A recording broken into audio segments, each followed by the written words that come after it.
Well, we're back with part 2 of a discussion of land. We're not sure what we're going to call these yet and what we're going to call the previous one, but this is kind of welcome back, even though they've not gone anywhere, to Dawn and Mark, and to you, Peter, and thank you for filming.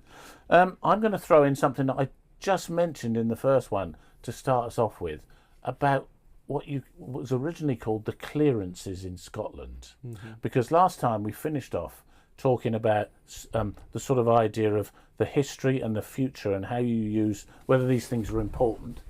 And obviously in the clearances, people who've been on the land for centuries, and actually in most cases there weren't ownership rights to it, it was a kind of common and community run setup, but the clearances moved people off the land in favour in Scotland of sheep. But actually I've got a list here and I'm just going to find my little list of them, but on this I sort of got things like North America. I mean, I've got a book on the shelf somewhere here called Bury My Heart at Wounded Knee, which is all about the real history of the United States and Canada and what happened to the indigenous peoples, and how there was kind of a clearance. And similarly in Australia with the Aboriginal community. In the Amazon, you could say they're clearing rainforest now for farming in a different way. And palm oil. And Southeast Asia, you know, we read more and more about the danger to the orangutan as a species at all in the future. The list is almost endless, actually, if you think about clearances. And I just wondered what you thought about this in terms of, you know, obviously the stewardship and maybe a bit more. I've got a quote I'd love to throw in a minute, but any thoughts about clearances? I mean, certainly I think in part 1 we had a very emotional response to a lot of the questions, and what I would describe... Let me butt in there. What do you mean? Go on. What did we do there? So what I would say is we were talking about all the soft outcomes. So my job title is Sales and Marketing Coordinator for a charity. Right. So in my job role, I look at hard outcomes and soft outcomes. Okay. And what we were discussing were a lot of soft outcomes, as in how does the land make us feel? How can the land make other people feel? This sort of idea of being a custodian of land, leaving it better than you left it. But we didn't really talk about the nitty-gritty, dirty side, which is people make money from land. And often there's some really hard decisions. When it comes to clearances, you've got, you know, these people had to strip out all the emotion, and they weren't thinking about the soft outcomes. They were just like, you know, what can I get from this land for me personally, rather than the community. And often even in smaller, you know, the 16 acres, but the charity I work for run, we look at the soft outcomes, but at the end of the day, I've got financial targets I've got to make, and I've got to hit those hard outcomes as well. And I would say that's the same for us running our small holding. Okay, good We've got a small DIY livery that my son, who also lives on the farm, would love to get rid of the horses and restock with some more cows because he likes cows.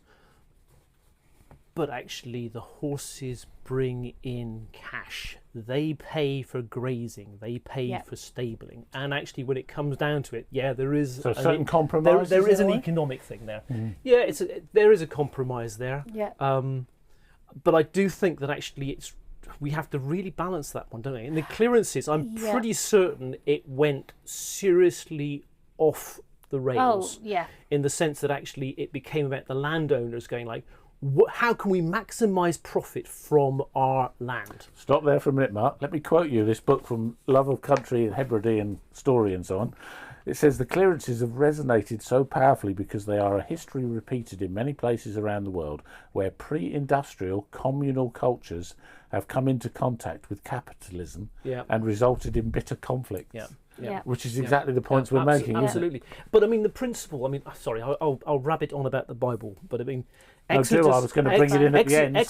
Exodus and Leviticus both talk about do not reap the harvest to the edge of the field. And it makes it very specifically clear why. It's for the poor and the wildlife, for the wild animals. And you're thinking, actually, there is a principle of generosity that is actually very, very clear in God's instruction to his people. But we are people, and we have a tendency to think about me and my land and what can I get out of it for my family. But we don't consider the principle of generosity, which is actually about sharing what we have. And fortunately, there is a gleaning campaign in Cornwall, isn't there? Yeah, I don't know whether you benefit from that at all. I mean, I would say essentially it's finding that balance between being greedy and being grateful. Yeah. And certainly I think we see it in, politicians, certain people in certain countries at the moment. And you just think it's just all about the greed, and it's so destructive. Yeah, maybe the balance has gone too. And the balance has gone too far. But and it's so challenging, because certainly where you've got farmers who are just not being supported by their politicians and stuff, and often people are forced to be not greedy, but really making those financial decisions because they haven't got the opportunity to make a kinder decision. Yeah. Mm-hmm. Yeah. People often forced into a corner, and what we need is the people at the top to have a better balance. Because you can see the destruction coming from the top with countries invading other countries. Why? For greed. It's interesting, but one of the topics we might get onto at some point in the future, we're never sure, is the whole idea of nations and boundaries and borders. But that's another topic. It's also a biblical topic. It is a biblical topic. It's One thing that she follows on, this lady Madeline Bunting, who's written all sorts of books, by the way, not just books like this. She said the idea of the clearances and the fact that then capitalism and so on got in the way of it can be traced back to two things about land rights. So I just wondered if you got any thoughts on this. The first was that land could be a commodity owned by one individual, which wasn't the case before that. So we're back to the almost the Margaret Thatcher quote again. Are we, are we a leasehold situation or an ownership situation? And then the second change was just to find the right. The second one was that to do with the Puritans founding settlements in North America, for example, advancing a right to land which they deemed to be vacant. So if land was seen as vacant, there was almost like, okay, we can occupy it. Maybe the way we are in society now is we've lost some sight, maybe, I don't know what you think, of some of the basics, in the sense that almost like there's too many people grabbing for too many little bits of what's any good. I don't know, is the balance right at the moment? Have we gone completely out of kilter? I think so. I mean, if you look at back to the clearances and all these groups of people all over the world which have been cleared, post clearance, has the land improved or got worse? Good point. And actually, if you look at the cultures which have been eradicated from these lands, they were living in a way of respect, because no one person owned the land. The land was seen as this living organism which you are part of, not the owner of. Okay. Yeah, absolutely. And the impact these communities had on the land was far less than I like what you're saying. I've just got one query going on my head. Go on. Is that actually chuck it in. That was in an era where the population, the global population, let alone the country's population, was actually ridiculously low. Yeah, it absolutely. Whereas now, what are we at in this country? Are we like 7 billion or something or other? 8 billion. 8 billion. I mean, wow. There's no way that 8 billion people can have the land divvied up amongst themselves or share it. Actually, it now almost demands some sort of focused production. I'm going to come back to some stats on this to see whether you whether they help you in any way. Before I do, can I, in this vein, whilst we're still on this thread, so what do you think about this statement? This was a quote from a guy who's written another book. I've got it in my notes over there, actually. But a guy called Linklater, who wrote a big tome on land, and he said this at one point: how land is owned shapes the way society is organised. And I wondered if you had any thoughts about how, because what we're in the UK might be totally different to, say, I don't know, Paraguay or something. How the land is owned might shape the way we live. Well, I suppose we mentioned common land, and that's been decreased, so like common grazing and things like that. And I suppose you could look at maybe something like the New Forest, where so many people flood to the New Forest because part of what makes that unique is the common grazing. I mean, obviously at the moment the New Forest ponies are under a little bit of controversy, potential cull on the horizon. Isn't that Dartmoor? Dartmoor as well. But also, is it both of them? Actually, all the national parks are coming under grazing. But and it's a lovely thing, and obviously that in the New Forest there is that bubble, and the common grazing is still very much important to the culture of that place, whereas it's other places we've sort of lost that. And now if you see a traditional gypsy cob tied up onto a bit of a grass verge, it's a bit of a novelty. It's a bit like, oh, what's that? And how many people would call it into the RSPCA, and actually that used to be a common sight. Absolutely. Yeah. Interesting. Okay, I'm going to flag up another book now. I've got a little bit of time left. I've just bought this book. It's just been published. It's called Eat the Planet Well by Dave Goulson. He's actually an insect specialist. I don't know whether you from Cahalan might have come across him. He's written books about, he's particularly focused on bees and other insects. I've got 2 or 3 of his books up there. But this one's more about the way land is used and how we fix a toxic food system, you see. Now in this, he quotes a chart, which I've also used a couple of years back. And what's interesting is that the stats about the Earth we live on. So I don't know whether you know these figures, but 71% is ocean. 29% land. Of the land, 71% is habitable. For who? Good. Well, but for humans. Right. Yeah, habitable for humans. Okay. And 10% of that land, 29% is glaciers, and the rest of it is barren. Okay. Of the habitable land, 46% is agriculture. Wow. Which is quite a high proportion. Yeah. But then if you break that down, 77% of the 46%, in other words, the whole agricultural chunk of the world, livestock. 3/4 of it is livestock. And from that, we only get a minute quantity of our calories and our protein in comparison with so the plant bit, which is 23%, provides 82% of the calories and 63% of the protein. I wonder what you thought of those, just first of all, as blank statistics. Can I ask, does he have a vegan agenda going? No, he's not. The agenda isn't vegan. The agenda is, if we're going to solve the problems that we face, we have to eat a better balance. It's just that I had a recent discussion with a group of vegans. And I was the nominal meat eater and livestock raiser. But actually, they quoted exactly those same. He doesn't say get rid of meat. Exactly same figures at me. Really? Yeah.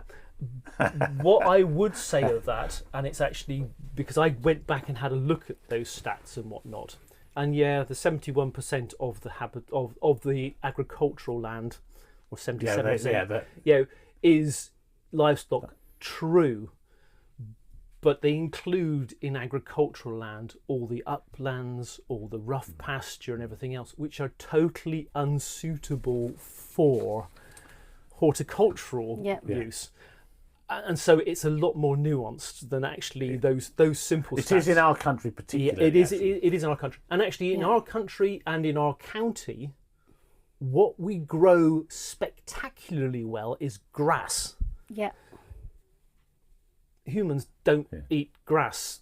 We have to eat it through another means. It's interesting, and I've got a chart. I didn't put it with this lot. It's actually over there in the original stuff. Is about the sort of hill farming situation and so on. The problem is it's very heavily subsidised, and they can't actually support themselves without. Totally. So it's a complex issue, and of course the last thing you want to do is to affect the farming community who've been working this land for years and say, well, no, you just can't do it. You're going to find something else. You've got to support them if there is a transition. Yeah. But I think it's kind of this balancing act that I think with picking up the title, Eat the Planet Well, was it called? Eat the Planet Well, yeah. I think picking up that one, I was also at another conference, a talk recently about sustainable foods in Cornwall. It's a good point. That Cornwall College at Poole ran for a while. And they at that one there, what actually came out was actually it's not so much about the balance of meat versus plant-based diets.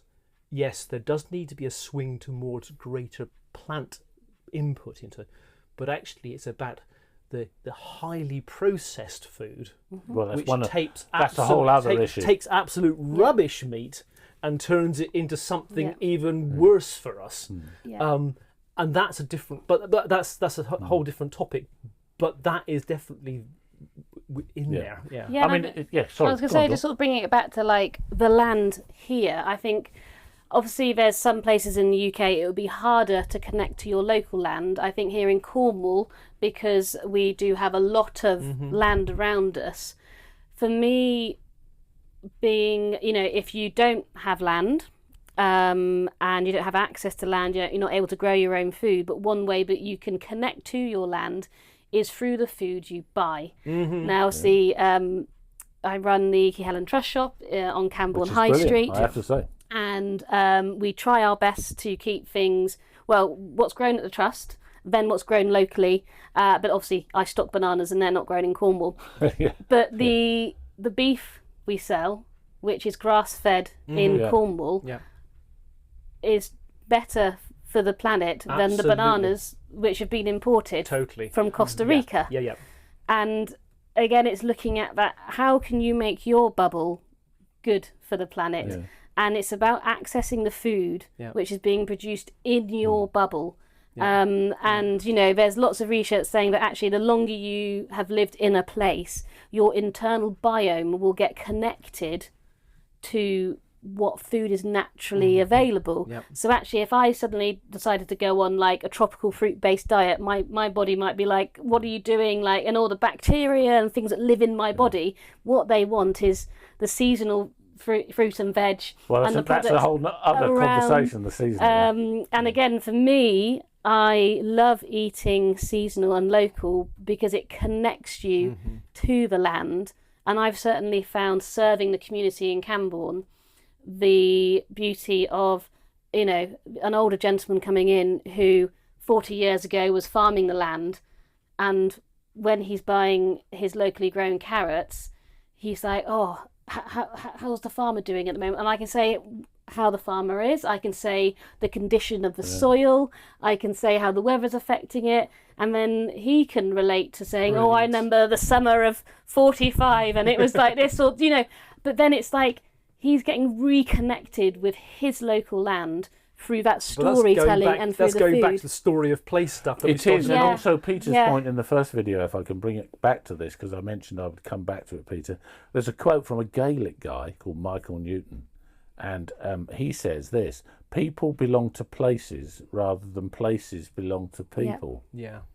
And that's just an interesting way of putting it, isn't it? Because you're talking about these people who come in the shop, and, and people belong to the places. And they feel part of the land because they're able to own a piece of that land for a moment because that carrot or that cucumber we've grown has come from the land, and they're able to take that and feel that connection. And we need to see more of that local produce stuff. I mean, unfortunately, the vast majority of our local produce makes its way up to sorting factories, for want of a better, and then might come back the other again. Side of Bristol or Exeter, and then come back down again. That sustainable food thing. One of the stats was there. It was actually basically, if the A30 were closed for whatever reason, how long would it take to see shelves beginning to be open? And it's only 2 days. That's the amount of food stock that we have in there. So food security. Yeah, well, that's a whole nother topic. That is the stuff. Actually, support the local, buy the local. Yeah, I think it's food security. We've got to go backwards. We've got to go absolutely, back, yes. small Yeah. holding back. You know, during lockdown, Key Trust were producing between 60 and 70 veg boxes a week, and that basically served our local community within a 2-mile radius, and that was amazing. Yeah. And people were eating what we were growing. Yeah. So they couldn't have something that wasn't in season. Yep. And we were able to get that little bit of food security for that little community. And it's also a people community thing going on there, isn't it? And it's more manageable. It's a bit like your point about you feel as a person you're in the place rather than the place, like you were saying, you know, Reese feels more it's like place is significant, and it's the other way around for you, isn't it? Yeah, the other point about the locally sourced food, it's better for the carbon footprint and the environment. Because if you have everyone travelling... On the whole, although there are scientific studies that say it depends what foods we're talking about, actually. It's more... In fact, the book I just mentioned, the insect guy, it's interesting. He's putting out some stats in there that I'd never seen before that show it's much more nuanced. Actually, it's not always the case. It's not always the case that the planet will survive better without, but it's just a complex issue. But it comes back to caring for it and looking after it, and not almost saying, "Well, this is my bit of the piece, and I'm just going to protect that and I'm not going to worry about other people." Yeah, and then saying, you know, sort of growing locally and stuff. I mean, we grow in greenhouses and polytunnels. That's not natural. No, it's not. You know, so it's That might kind of be a like debate. That might be another debate. you know, that's we're not just growing food which is native. We are growing crops but wouldn't survive without that protection. So again, just as culturally we have come to expect far more from our land commercially than it was ever designed to do in a natural way. Yeah, true. We have done a that lot might of get us into manipulation. fertilizers and pesticides and herbicides and all sorts. Yeah, I mean, you know, just look at the mass growing in Spain, where you've got miles and miles and miles of greenhouse and polytunnels, and it's And that, of course, going down. That's going back to actually how can we make this as economically profitable as possible. Yeah. There is the danger always of pulling away from actually, but what's best long term for the land? Yeah. And there is always that tension that we've got in there. Certainly, you know, I fully respect, you know, the vegans that I was talking about earlier on, in terms of them saying actually, like, we need to adjust how our expectations, what we eat, because we are doing the opposite to, you know, healing the land or whatever it was. Absolutely. Eating the... I mean, I've transitioned. I eat a lot more vegetables and fruit now, but I still eat meat. But I don't eat anywhere near as much, and much less red. Yeah. Much less red. The balance has just changed. But I don't think you can expect people to suddenly say from this point to this point. It's a bit like people who drank 3 sugars in their tea suddenly not having any, and they're just not going to. It's not going to happen, is it? Yeah. And as a species, we've changed so much, Well, and true. I think that's, you know, it's so in, you know, this whole land topic. It's so complex, and it could be broken down into so many things. Because that's why we're not going to get all of it done today. I can you tell know, we're living so much longer, Yeah. and as a species, physically, we are taller, bigger, Yeah, absolutely.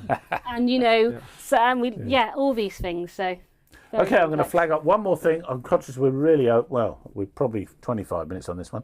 I'm going to choose a little quote from a book called Common Prayer, but it's actually by Shane Claiborne, an American guy. It's called A Liturgy for Ordinary Radicals, whatever an ordinary radical is. Nice. But in the start of each month, it gives you some sort of guidance on something for a quiet space. But he says at the start of it, and I'm just going to flag this up in case you think there's anything to say on this. He says, there is something to be said for a theology of place. Got some nice thunder in the background there.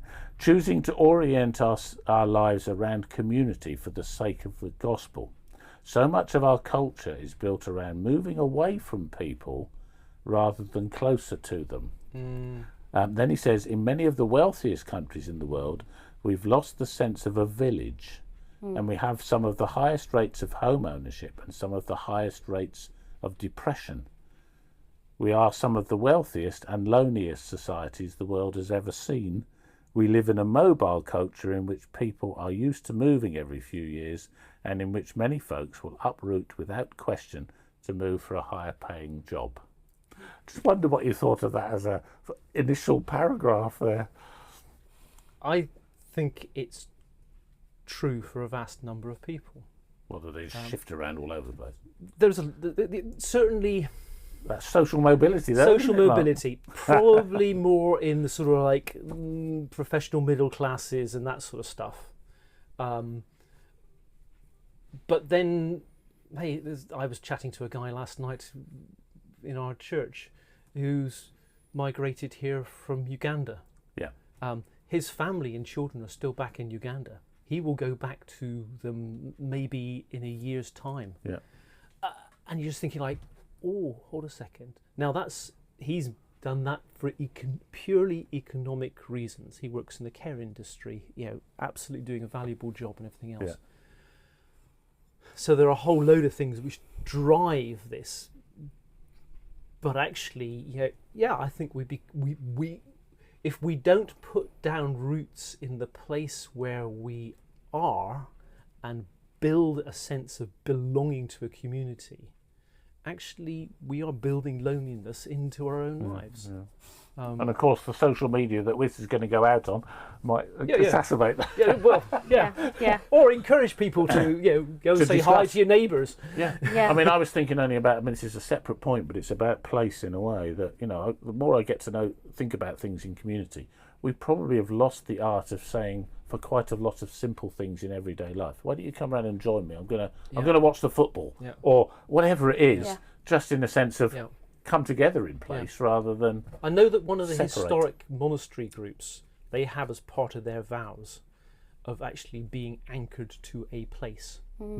That would be where they spent the rest of their life. That was part. But it's not for everybody. No, it isn't. And I've moved around, and I don't think it was wrong that I did it. But at times I have felt like it's a shame that I couldn't have been rooted in one place. Yeah. I think there's a value in that, but there's also a value in I've also seen the world. Well, I've seen the UK, So I don't know.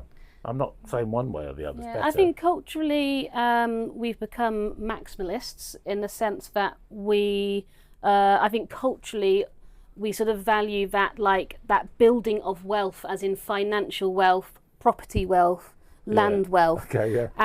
And I think so many people in the UK and other sort of countries, the ultimate aim is to live the dream, which is like getting a country house with a bit of land and stuff.